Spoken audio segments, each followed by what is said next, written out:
지금 국민의힘 전당대회가 전례 없이 흥행하고 있습니다. 이제 이틀 후면 당대표 결과도 나옵니다. 당권 경쟁의 중심에 있는 후보 한 분 연결돼 있습니다. 나경원 당대표 후보 나와 계십니까? 네, 안녕하십니까. 네, 안녕하세요. 그동안 참 긴 어떤 장정을 걸어오셨어요. 네, 후반부로 그렇습니다. 네, 먼저 고생하셨단 말씀 드리고요. 네. 당권 경쟁이 이제 후반부로 올수록 점점 더 치열해지고 아주 격화되고 있습니다. 그러다 보니까 우리 나 후보에 대한 공격도 거세지고 있는 것 같아요. 어제 토론회하고 인터뷰에서 아주 날선 공방이 오고 가던데 어떠셨어요? 다들 이제 경선이 좀 더 축제가 돼야 되는데 이게 좀 불편해지지 않는가 하는 그런 걱정이 있고요. 예. 사실 좀 저는 그렇더라고요. 이 여당에 대한 이야기와 또 우리끼리 하는 이야기는 아무리 전당대회라도 좀 이렇게 서로 수준이 조금 달라야 될 것 같은데 그걸 똑같거나 더 세게 할 경우에는 조금 마음이 아프더라고요. 예. 그러면 경쟁하는 당으로부터 받는 공격이 더 아픕니까? 아니면 같은 당내에서 공격이 더 저는 아픕니까? 같은 당내 공격이 아프더라고요. 사실은 그게 우리 보면 이게 소위 이제 늘 보면 당내 개혁파라고 보통 지칭하는 분들이 문재인 정권에 대한 공격은 잘 안 해요. 그거 할 때는 다 뒤로 어디가 숨어 계시다가 당내에 뭐가 나오면 그냥 더 세게 늘 공격들 하시는 분들이 계세요. 많이 서운하셨겠어요? 아니 근데 그런 게 참 보면 이 당내 개혁 당연히 해야죠. 당에 늘 우리가 스스로 변화하고 고쳐가야 되고 하는 그런 건 저는 적극적으로 더 해야 된다고 생각을 하는데 왜 그런 자세의 정치인들은 저하고는 좀 이 코드 안 맞더라고요. 알겠습니다. 문재인 정권하고도 정말 잘못된 것도 정말 힘들 때도 나서서 싸우면서 또 우리 당도 고쳐가자 이러면 좀 진정성이 있는데요. 그럴 땐 다 숨어 있다가 갑자기 세월 좀 오면 다 나타나셔갖고 얘기하시면 좀 안타까워요. 아니 그러면 아프시겠지만 그래도 공격 포인트는 좀 짚어야 될 것 같아요. 나 후보가 원내대표 시절에 이제 강경보수 이미지로 당을 이미지를 강화시켰다. 주호영 후보의 경우에는 우리 나 후보가 옛날 보수를 연상시킨다. 이러면서 공격을 하고 있어요. 할 얘기 없으세요? 옛날 보수는 뭐고 강경 보수는 뭔지 모르겠는데요. 그때는 우리 당도 문 닫을 위기였습니다. 보수도 엄청 분열되어 있었고요. 그리고 문재인 정권 지지율이 너무 높아서 아무도 이야기조차도 하지 못하던 그런 어떻게 보면 굉장히 엄혹한 시절이었죠. 그때 정말 어떻게 보면 문재인 정권의 잘못된 점도 짚고 그때 이제 가장 대표적인 게 조국 전 장관 사퇴에 이르게 한 거 아닙니까? 국민들 다 나가서 싸우는데 우리는 그러면 방안에 있는 건가요? 그 이후에 이제 조국 전 장관이 물러난 다음에도 계속적인 어떤 투쟁을 하거나 이런 부분은 저도 좀 우리가 적절치 않았다고 생각하고 내부적으로도 제가 좀 다른 의사였다는 거를 말씀을 드리면 좀 변명하지 되겠지만 어쨌든 그런 부분에 대한 비판은 저도 감수하겠지만 그때 있었던 일을 모두 부정하는 건 맞지 않다. 그리고 그때는 우리가 어떻게 보면 적어도 최소한의 야당의 역할을 하기 위해서 정말 안간힘을 쓰던 때다. 그때 우리가 그렇게 안 했으면요. 지금 조국 전 장관이 사퇴도 안 하고 있었으면 이 정권이 얼마나 위선적이고 무능하고 우리가 이제 그 외에도 굉장히 많은 이슈가 있었는데요. 그런 걸 국민들께서 아시고 지금 이제는 좀 정권을 바꿔야 되겠다는 생각이 들으실까 하는 생각을 해봅니다. 그런데 나 후보님에 대한 강경보수 이미지는 지금 이야기되는 맥락을 보면 조국 사퇴 때보다는 패스트 트랙 때 그때 오히려 더 많이 강화된 거 아니냐. 그때도 사실은 정말 이 헌정이 유린되는데요. 사실은 아시다시피 국회의원들은 다 자기 스스로의 의사를 결정하는 건데 그 상임위에 들어가 있는 그 특위에 들어가 있는 의원이 이 패스트트랙 관련된 법안을 패스트트랙에 태우는 거에 반대한다는 이유로 예. 그렇게 강제로 사보임한다는 거, 그거는 있을 수 있는 겁니까? 아하. 그걸 하루에도 한 명도 아니라 2명씩 그냥 사보임하니까 예. 모든 우리 의원들, 결국 헌법기관인 의원들이 분노하게 된 것이고요. 예. 거기에 대해서 그러면 잘했습니다. 의장 마음대로 하세요. 여당 마음대로 하세요 하는 게 맞았을까요? 예. 그때 우리가 반대했던 선거법과 공수처법이 얼마나 잘못된 법인지는 하나는 21대 선거를 통해서 예. 하나는 지금 공수처의 모습을 통해서 국민들께서 잘 알고 계신 게 현실 아닙니까? 그래서 네. 저는 그때 우리로서는 또 국민들께 그러한 부분을 알리고 그다음에 헌정이 유린되고 있는데 헌법을 수호하기 위한 알겠습니다. 그러한 노력을 했다라는 말씀을 드립니다. 예, 네. 사실 토론회에서도 이 이야기하면서 조금 회한의 눈물을 보이셨어요.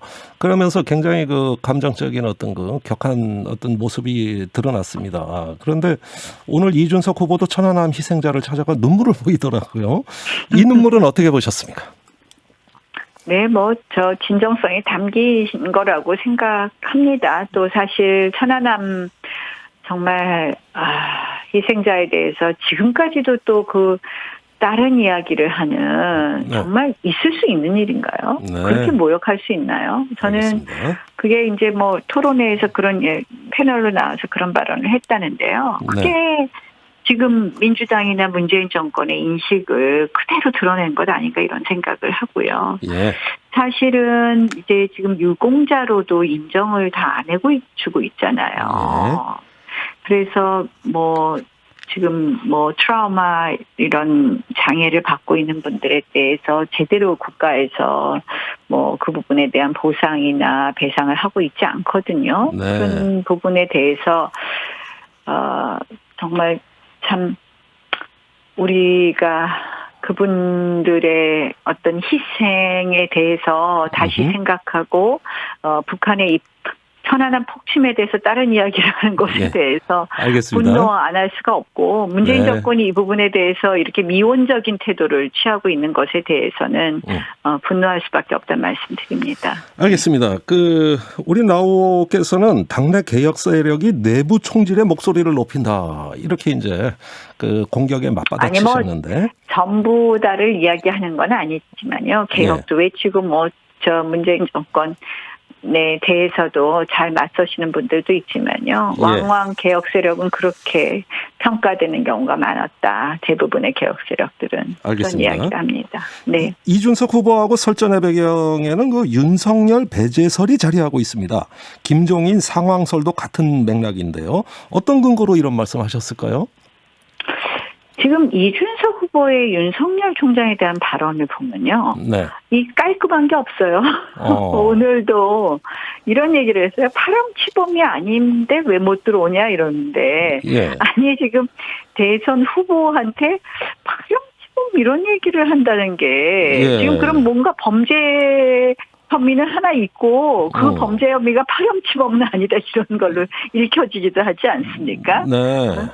그래서 어떻게 거기다 파렴치범이란 말을 썼을까 하는 생각이 들고 얼마 전에 이제 장모가 무슨 책임이 있으면 그 결과에 대해서 윤석열 전 총장도 책임을 져야 된다 이런 발언 같은 것도 다 뭔가 이게 자꾸 디스하는 것 같은 느낌이 들거든요. 그러면 윤 전 총장으로서는 들어오겠느냐 흔쾌히 그런 걱정도 들고요. 권은희 의원도 같은 지적을 하셨더라고요 오늘. 알겠습니다.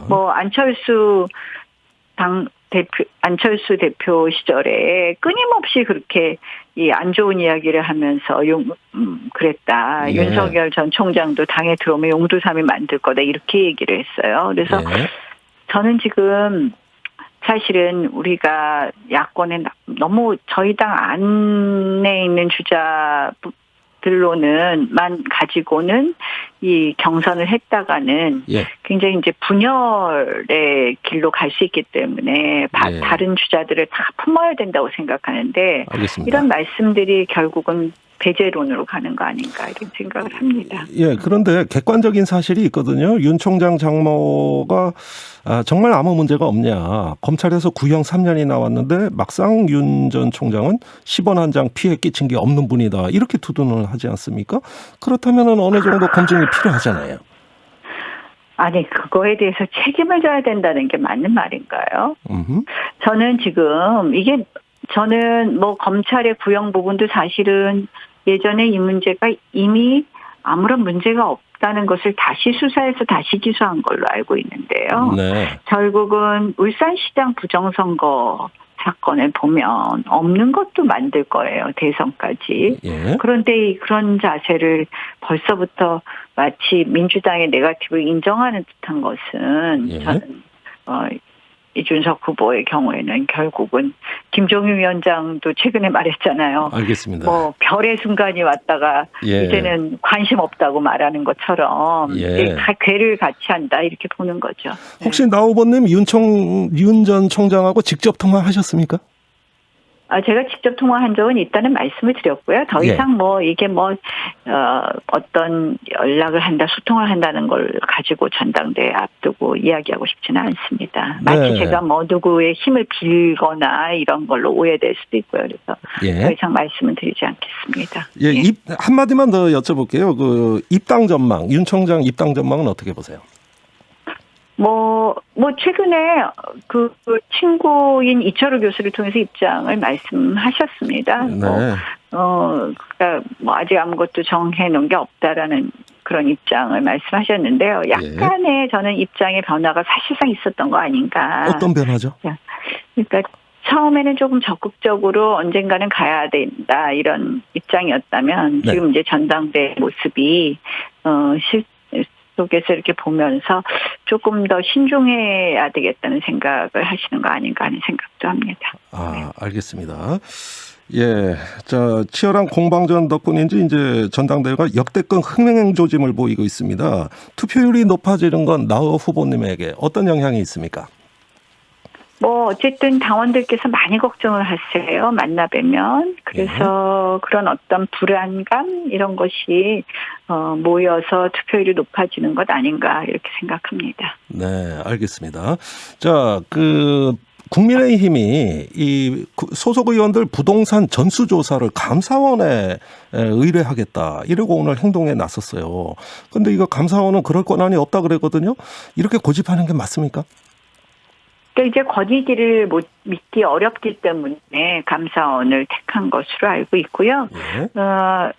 권익위 지금 민주당은 권익위에서 조사를 하지 않았습니까? 네. 이제 권익위는 의원이 위원장을 맡고 있는데 그동안 권익위의 법 해석이나 이런 걸 보면 터무니없는 경우가 많이 있었거든요. 그러니까 공정성이나 객관성, 중립성을 담보하기 어렵다고 보고 즉 감사원을 택했는데 감사원법상은 좀 어렵다는 해석을 감사원에서 내놓은 것 같습니다. 네. 그렇다면 다른 제3의 길을 찾아야 되지 않나 이런 생각을 해봅니다. 네, 당대표가 되시면 제3의 길 적극적으로 검토하시겠습니까?